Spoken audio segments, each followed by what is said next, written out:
Madame Bovary by Gustave Flaubert, translated by Eleanor Marks Aveling. Part 1, Chapter 1. We were in class when the headmaster came in, followed by a new fellow, not wearing the school uniform, and a school servant carrying a large desk.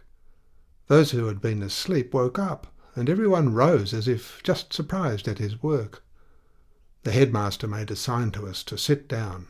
Then, turning to the classmaster, he said to him in a low voice, "Monsieur Roger, here is a pupil whom I recommend to your care.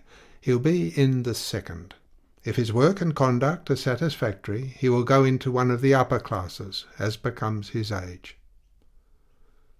The new fellow, standing in the corner behind the door so that he could hardly be seen, was a country lad of about 15, and taller than any of us.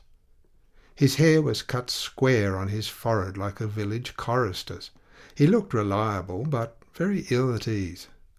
Although he was not broad-shouldered, his short school jacket of green cloth with black buttons must have been tight about the armholes, and showed at the opening of the cuffs red wrists accustomed to being bare. His legs, in blue stockings, looked out from beneath yellow trousers, drawn tight by braces.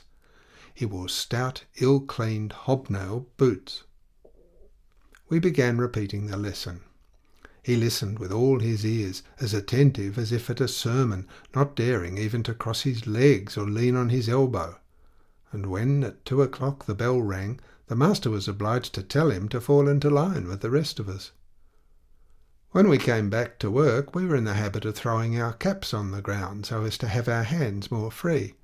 We used from the door to toss them under the form so that they hit against the wall and made a lot of dust. It was the thing. But whether he had not noticed the trick or did not dare to attempt it, the new fellow was still holding his cap on his knees even after prayers were over. It was one of those headgears of composite order, in which we can find traces of the bearskin, shako, billycock hat, sealskin cap, and cotton nightcap. One of those poor things, in fine, whose dumb ugliness has depths of expression like an imbecile's face. Oval, stiffened with whalebone, it began with 3 round knobs. Then came in succession lozenges of velvet and rabbit skin, separated by a red band. After that a sort of bag that ended in a cardboard polygon covered with complicated braiding, from which hung at the end of a long thin cord small twisted gold threads in the manner of a tassel. The cap was new. Its peak shone. "Rise," said the master. He stood up. His cap fell. The whole class began to laugh. He stooped to pick it up. A neighbour knocked it down again with his elbow. He picked it up once more. "Get rid of your helmet," said the master, who was a bit of a wag. There was a burst of laughter from the boys, which so thoroughly put the poor lad out of countenance that he did not know whether to keep his cap in his hand, leave it on the ground, or put it on his head. He sat down again and placed it on his knee. "Rise," repeated the master, "and tell me your name." The new boy articulated in a stammering voice an unintelligible name. "Again." The same sputtering of syllables was heard, drowned by the tittering of the class. "Louder!" cried the master. "Louder!" The new fellow then took a supreme resolution, opened an inordinately large mouth, and shouted at the top of his voice, as if calling someone, in the word Bovary. A hubbub broke out, rose in crescendo with bursts of shrill voices. They yelled, barked, stamped, repeated Bovary, Bovary, then died away into single notes, growing quieter only with great difficulty, and now and again suddenly recommencing along the line of a form, whence rose here and there, like a damp cracker going off, a stifled laugh. However, amid a rain of impositions, order was gradually re-established in the class, and the master, having succeeded in catching the name of Charles Bovary, having had it dictated to him, spelt out, and re-read, at once ordered the poor devil to go and sit down on the punishment form at the foot of the master's desk.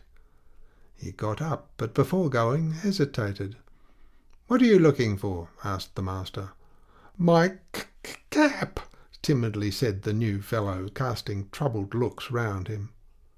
500 lines for all the class, shouted in a furious voice, stopped, like the quos ego, a fresh outburst. Silence, continued the master indignantly, wiping his brow with his handkerchief, which he had just taken from his cap. As to you, new boy, you will conjugate ridiculous sum 20 times. Then, in a gentler tone, come, you'll find your cap again. It hasn't been stolen. Quiet was restored.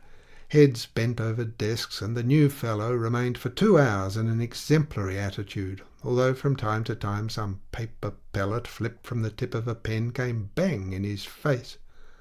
But he wiped his face with one hand and continued motionless, his eyes lowered.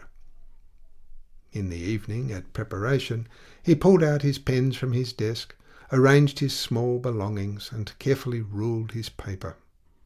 We saw him working conscientiously, looking up every word in the dictionary and taking the greatest pains. Thanks no doubt to the willingness he showed, he had not to go down to the class below. But though he knew his rules passably, he had little finish in composition. It was the curé of his village who had taught him his first Latin, his parents, from motives of economy, having sent him to school as late as possible. His father, Monsieur Charles Denis Bartholomew Bovary, retired assistant surgeon major, compromised about 1812 in certain conscription scandals and forced at this time to leave the service, had taken advantage of his fine figure to get hold of a dowry of 60,000 francs that offered in the person of a hosier's daughter who had fallen in love with his good looks. A fine man, a great talker, making his spurs ring as he walked, wearing whiskers that ran into his moustache, his fingers always garnished with rings, and dressed in loud colours, he had the dash of a military man with the easy go of a commercial traveller. Once married, he lived for 3 or 4 years on his wife's fortune, dining well, rising late, smoking long porcelain pipes, not coming in at night till after the theatre, and haunting cafes. Her father-in-law died, leaving little. He was indignant at this, went in for the business, lost some money in it, then retired to the country, where he thought he would make money. But as he knew no more about farming than calico, as he rode his horses instead of sending them to plough, drank his cider in bottle instead of selling it in cask, ate the finest poultry in his farmyard, and greased his hunting boots with the fat of his pigs, he was not long in finding out that he would do better to give up all speculation. For 200 francs a year he managed to live on the border of the provinces of Caux and Picardy, in a kind of place, half farm, half private house, and here, soured, eaten up with regrets, cursing his luck, jealous of everyone, he shut himself up at the age of 45, sick of men, he said, and determined to live at peace. His wife had adored him once on a time. She had bored him with 1,000 civilities that had only estranged him the more. Lively once, expansive and affectionate, in growing older she had become, after the fashion of wine that, exposed to air, turns to vinegar, ill-tempered, grumbling, irritable. She had suffered so much without complaint at first, until she had seen him going after all the village drabs, and until a score of bad houses sent him back to her at night, weary, stinking drunk. Then her pride revolted. After that she was silent, bearing her anger in a dumb stoicism that she maintained till her death. She was constantly going about looking after business matters.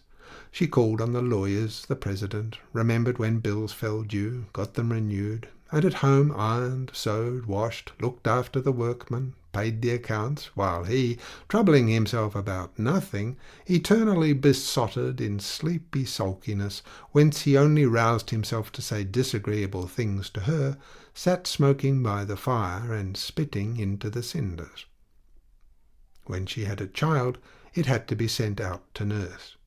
When he came home, the lad was spoilt as if he were a prince. His mother stuffed him with jam. His father let him run about barefoot, and, playing the philosopher, even said he might as well go about quite naked like the young of animals.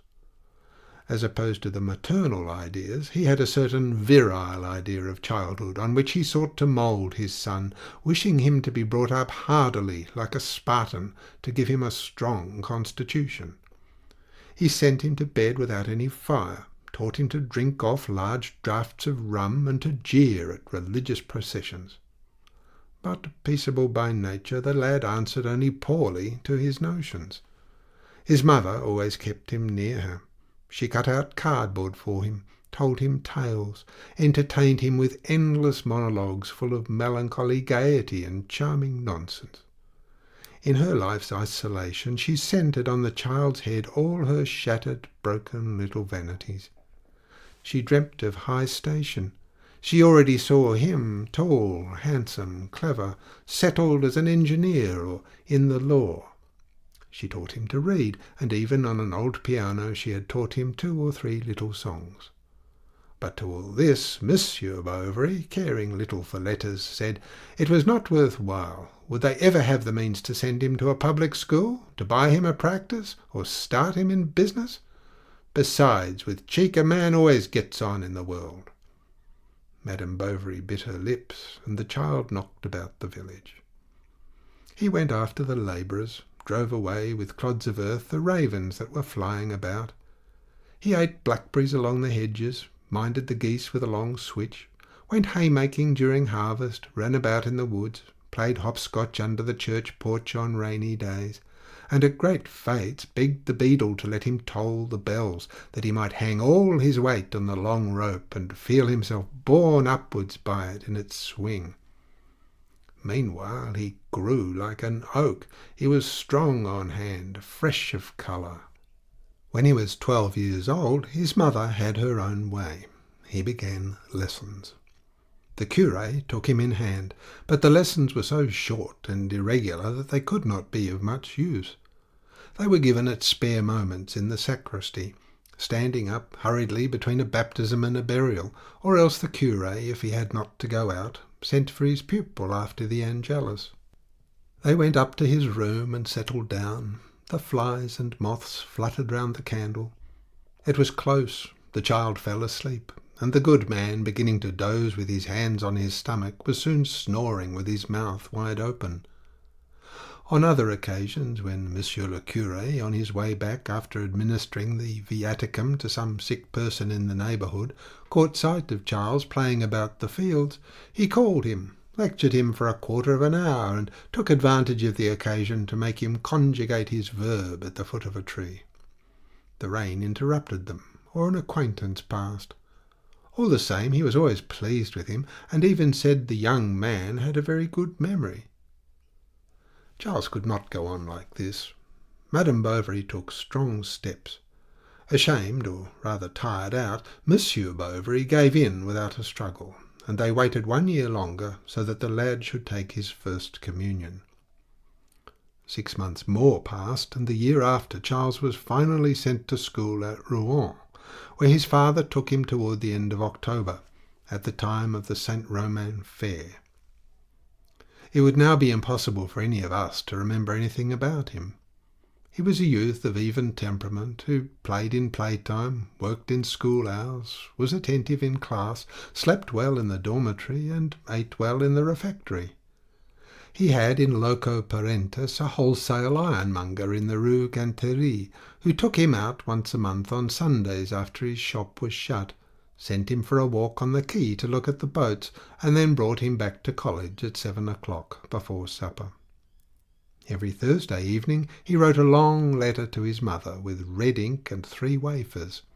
Then he went over his history notebooks, or read an old volume of Anacharsis that was knocking about the study. When he went for walks he talked to the servant, who, like himself, came from the country. By dint of hard work he kept always about the middle of the class. Once even he got a certificate in natural history. But at the end of his 3rd year his parents withdrew him from the school to make him study medicine, convinced that he could even take his degree by himself. His mother chose a room for him on the 4th floor of a dyer's she knew, overlooking the Eau de Robec. She made arrangements for his board, got him furniture, table and 2 chairs, sent home for an old cherry-tree bedstead, and bought besides a small cast-iron stove with the supply of wood that was to warm the poor child. Then, at the end of a week, she departed, after 1,000 injunctions to be good, now that he was going to be left to himself. The syllabus that he read on the notice board stunned him. Lectures on anatomy, lectures on pathology, lectures on physiology, lectures on pharmacy, lectures on botany and clinical medicine and therapeutics, without counting hygiene and materia medica, all names of whose etymologies he was ignorant, and that were to him as so many doors to sanctuaries filled with magnificent darkness. He understood nothing of it all. It was all very well to listen. He did not follow. Still, he worked. He had bound notebooks. He attended all the courses, never missed a single lecture. He did his little daily task like a mill horse who goes round and round with his eyes bandaged, not knowing what work he is doing. To spare him expense, his mother sent him every week by the carrier a piece of veal baked in the oven, with which he lunched when he came back from the hospital, while he sat kicking his feet against the wall.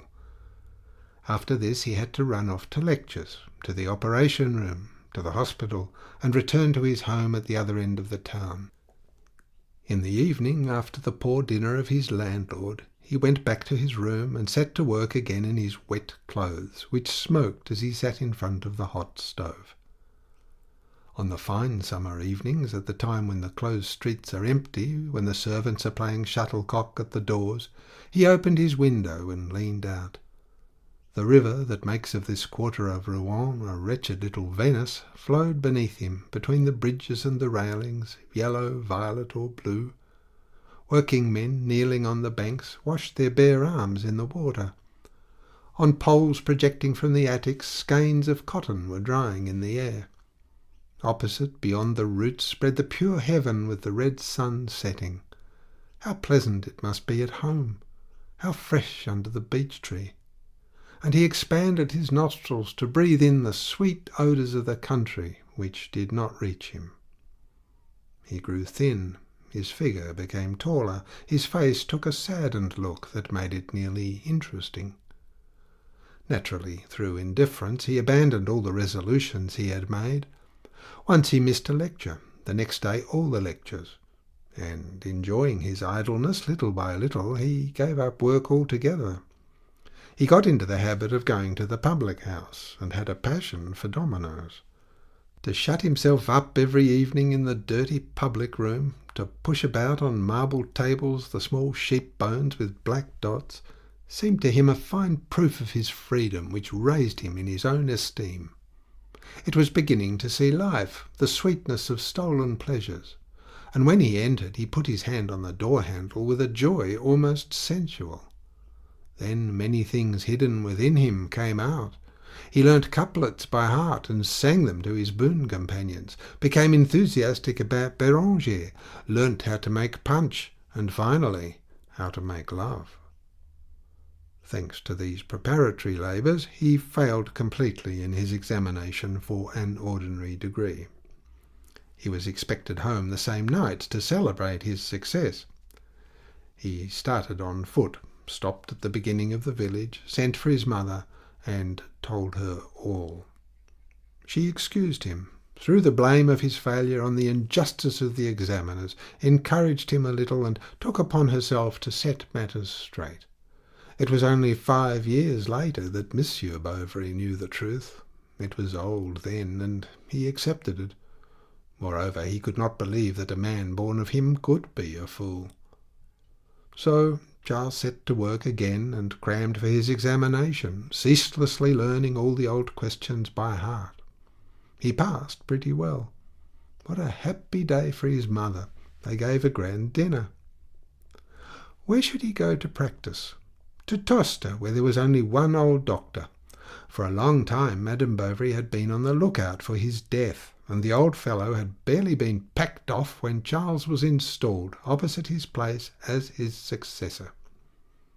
But it was not everything to have brought up a son, to have had him taught medicine, and discovered Tostes where he could practice it. He must have a wife. She found him one, the widow of a bailiff at Dieppe, who was 45 and had an income of 1,200 francs. Though she was ugly, as dry as a bone, her face with as many pimples as the spring has buds, Madame Dubreuil had no lack of suitors. To attain her ends, Madame Bovary had to oust them all, and she even succeeded in very cleverly baffling the intrigues of a pork butcher, backed up by the priests. Charles had seen in marriage the advent of an easier life, thinking he would be more free to do as he liked with himself and his money. But his wife was master. He had to say this and not that in company, to fast every Friday, dress as she liked, harass at her bidding those patients who did not pay. She opened his letter, watched his comings and goings, and listened at the partition wall when women came to consult him in his surgery. She must have her chocolate every morning, attentions without end. She constantly complained of her nerves, her chest, her liver. The noise of footsteps made her ill. When people left her, solitude became odious to her. If they came back, it was doubtless to see her die. When Charles returned in the evening, she stretched forth two long, thin arms from beneath the sheets, put them round his neck, and, having made him sit down on the edge of the bed, began to talk to him of her troubles. He was neglecting her. He loved another. She had been warned she would be unhappy, and she ended by asking him for a dose of medicine and a little more love. End of Part 1, Chapter 1.